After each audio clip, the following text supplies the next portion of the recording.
바울은 고린도후서 12장 10절에서 그러므로 내가 그리스도를 위하여 약한 것들과 능욕과 궁핍과 박해와 곤고를 기뻐하노니 이는 내가 약한 그때의 강함이라고 증언합니다. 그리스도의 능력이 머물게 하고자 여러 약한 것들을 기뻐하고 자랑했는데요, 세상의 것들을 다 취하고 누리고 사는 부한 자들에게 그리스도의 능력이 나타나는 것이 아닙니다.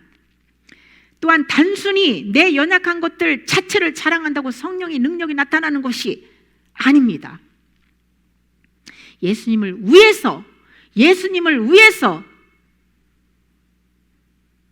자신의 연약함을 자랑하고 자신의 모든 걸 내려놓고 주님을 인정하고 자기를 부인하고 자기 십자가를 지고 주님을 따라가는 그런 사람들에게 하나님의 능력이 나타나서 온전하게 해준다는 것이죠. 영 감각이 살아나서 전이 현상이 나타날 때 두려워하지 말아야 합니다. 이때 주님의 능력이 나타날 기회로 여기고 주님의 가르침과 내려놓는 훈련을 받아야 돼요. 내가 두려워 떨면 마귀에게 진 거예요. 담대하게 믿음으로 맞서야 됩니다. 마태복음 11장 28절 30절 수고하고 무거운 짐진 자들아 다 내게로 오라. 내가 너희를 쉬게 하리라.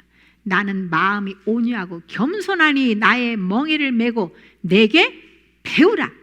그리하면 쉼을 얻으리니 내 짐은 가볍고 내 멍에는 쉽고 내 짐은 가벼우니라. 주님의 멍에는 쉽다, 짐은 가볍다라고 말씀하시는데요, 이 말씀 앞구절에 계시를 받는 어린 아이에 대해서 말씀을 하고 있어요. 말씀은 한 구절만 가지고 이해하는 것이 아니라 문맥을 잘 보고 그 답을 찾아야 됩니다. 어린 아이를 겸손한 자라고 먼저 증언을 하시는데요, 어린아이같이 겸손한 자는 회개하고 자기를 부인하는 자입니다. 이런 영혼들에게 계시를 열어서 하나님을 알게 하신다는 거예요. 하나님은 학벌이 좋고 인기가 좋고 부와 명예를 누리고 그냥 외모도 뛰어나고 모든 그냥 스펙을 잘 갖추고 뛰어나고 그래도 그런 것은 세상 사람들이 알아주죠. 그런데 세상 사람들이 알아주는 그런 능력이 있는 잘난 사람들에게 하나님은 계시하지 않습니다. 성경 66권에 감춰진 말씀을 계시하지 않습니다. 하나님의 생각과 사람의 생각은 반대예요. 세상에서 알아주는 것은 아무것도 없지만 주님을 하나님으로 인정하고 자신의 전부를 주님 손에 의탁하고 진리의 가치로 사는 영혼들을 귀하게 보십니다. 그들이 하나님이 사랑하는 어린아이 같은 겸손한 자들이에요. 그들에게 하나님 자신을 계시하시고 성경에 감춰진 비밀을 열어서 그 보화로 주님과 연합을 이루게 하십니다. 예수님의 성품 중에서 온유와 겸손을 말씀하시는 데는 이유가 있습니다. 우리가 마음이 온유하고 겸손해야 주님의 십자가를 지고 주님께 가르침을 받을 수 있잖아요. 온유하고 겸손하지 않으면 십자가 지고 주님의 가르침을 받을 수가 없습니다. 온유의 반대는 분노인데 분노의 영은 모든 탐심으로부터 옵니다.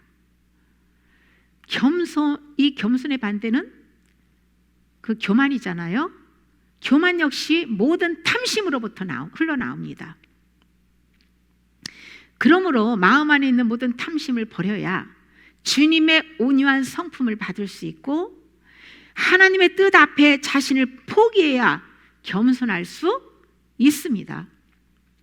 그러면 마음의 쉼을 얻을 수 있다는 것인데요, 주님의 멍에가 쉽고 주님의 짐이 가볍기 때문에 나의 무거운 짐을 내려놓고 주님의 십자가를 지고 살아야 합니다. 그러면 영혼이 쉼을 얻게 된다는 것이에요. 그런데 안타깝게도 율법의 행위의 습관이 돼서 믿음으로 짐을 내려놓지 못하고 자기가 그 짐을 지고 주님을 따라가려고 하는 성도들이 너무 많습니다. 죄송하지만 자아로 행하는 것들을 포기하고 그 짐을 주님 손에 올려드리지 않으면 쉼을 누릴 수 없습니다.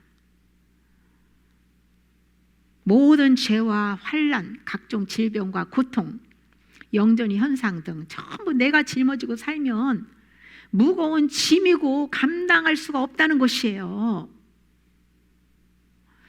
그 모든 짐을 주님 앞에 내려놓고 주님의 십자가를 지고 주님의 가르침을 받아야 합니다. 그러면 진리와 연합을 이루고 진리 안에서 참 자유를 누릴 수 있습니다. 주님께서 악하고 음란한 시대를 사는 성도들을 향해서 주님이 오실 때 자는 것을 보지 않도록 너희는 깨어 있으라고 경고하셨어요. 슬기로운 그 열처녀 중에 슬기로운 다섯 처녀와 미련한 다섯 처녀에 대해서 우리가 잘 알고 있잖아요. 슬기로운 다섯 처녀는 등과 함께 따로 그릇에 기름을 준비했습니다.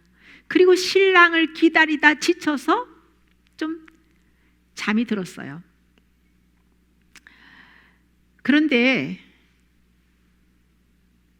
신랑이 왔다는 그 소리를 들었을 때에 따로 준비한 기름을 등잔에 떨어져가는 그 등잔에 기름을 채우고 불을 밝힘으로 해서 예수님을 맞이할 수 있었잖아요. 반대로 그릇에 기름을 따로 준비하지 않고 등만 가지고 있는 미련한 처녀는 예수님 신랑을 기다리다 지쳐가지고 그냥 세상 정욕의 잠에 푹 빠져가지고 자다가 등잔에 기름이 다 떨어져서 불이 꺼져가는 거예요. 그때 신랑이 왔다는 소리를 들었을 때 슬기로운 처녀는 따로 여분의 기름을 준비했기 때문에 등잔에 가득 채워서 불을 밝혔지만 미련한 처녀는 기름이 없으니까 어떻게 해야 돼요? 슬기로운 처녀들 사러 가라고 하잖아요. 사러 간 사이에 슬기로운 처녀는 예수님을 맞이하고 그 문은 딱 닫히고 미련한 처녀들이 와서 두들기며 주님 주님 찾았을 때 나는 너희를 모른다. 버림당하잖아요. 기름은 성령님께 가르침받고 마음에 충만하게 채운 말씀을 상징합니다. 그러니까 평소에 우리 영이 잠깐 잠에 깜빡깜빡 들 수도 있어요. 그런데 꾸준히 이 회개하면서 말씀의 기름을 충만하게 채우는 그 준비하는 삶이 너무 중요한 것이죠. 영 감각을 허락하신 것도 세상의 것들로 영이 잠들지 말고 깨어서 하나님의 말씀을 마음판에 새기고 그 말씀의 능력으로 살라고 주신 것입니다. 영 감각이 살아나고 영전이 받는 것은 영을 분별하여 세상에서 거룩하게 살라고 주신 것이에요.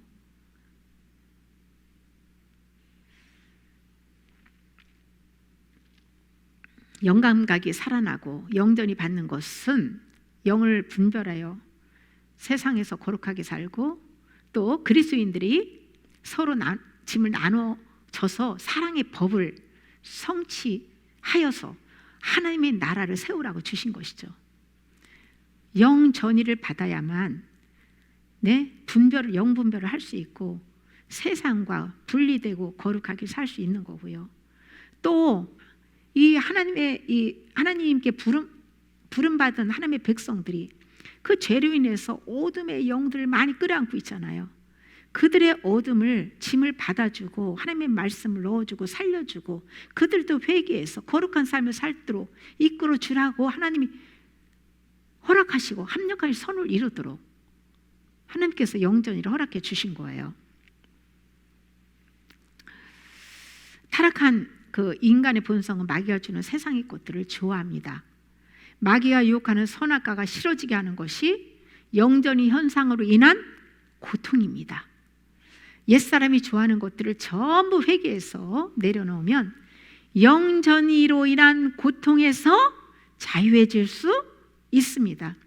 하나님의 허락한 짐을 받지만 주님이 대신 내 대신 받아주시고 짊어지시기 때문에 그 짐은 가볍다는 거예요.